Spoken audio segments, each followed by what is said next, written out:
और उन देवता के हाथ से सफ़ेद शक्ति चमकती हुई निकलकर और आपके शरीर में आ रही है या आपके आसपास फैल रही है सभी जगह शरीर के साथ साथ। और ये कार्य हो रहा है सामने। इमेजिन कीजिए कि पृथ्वी है, वो शक्ति पृथ्वी पे जा रही है, पूरी पृथ्वी पे आ रही है। और कलियुग का संपूर्ण परिवर्तन सतयुग में हो रहा है, लोग सुखी हो रहे हैं, ट्रांसफॉर्मेशन हो रहा है।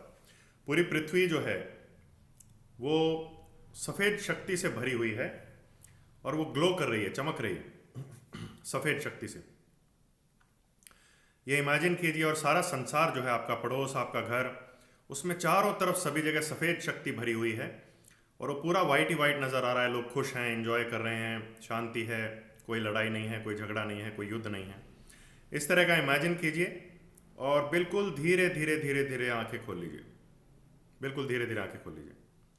अगर आप पूरे संसार पृथ्वी को इमेजिन नहीं कर पाते हैं तो सिर्फ इतना इमेजिन कीजिए कि भगवान ने आशीर्वाद दे दिया, तथास्तु बोल दिया और शक्ति उनके हाथ से निकल के आ गई। और फिर धीरे धीरे आंखें खोल लीजिए। That will be enough. इस तरह की मानस साधना जब आप दिन में कई बार करते हैं और लोगों को बताते हैं, देखिए जितने ज़्यादा लोग करेंगे तो उतनी ज़्यादा मात्रा में शक्ति एकत्रित होगी, आएगी इस एक ही कार्य के लिए। तो वो कार्य जल्दी होगा, ऑब्वियस सी बात है, और कंप्लीटली तो होना ही है एक ना एक दिन।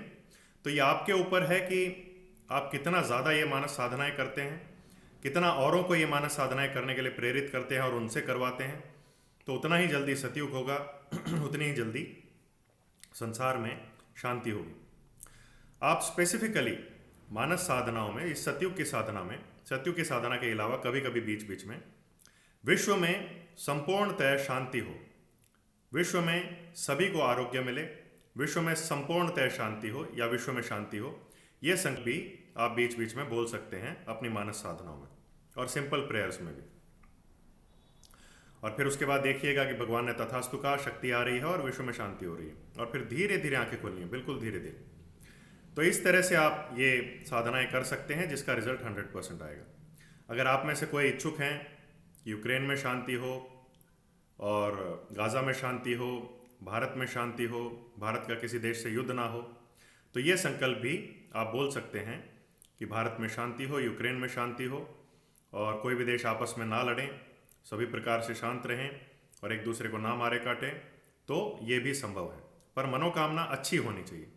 किसी देश को लड़वाने के लिए या बुरा करने के लिए मनोकामना मत बोलिएगा, क्योंकि उससे फिर भगवान का डंडा आपका नुकसान ना कर दे। ठीक है, जो साधक हैं ऐसे बुरे, उनका बुरा ना कर दे। तो इसलिए ये काम कीजिए।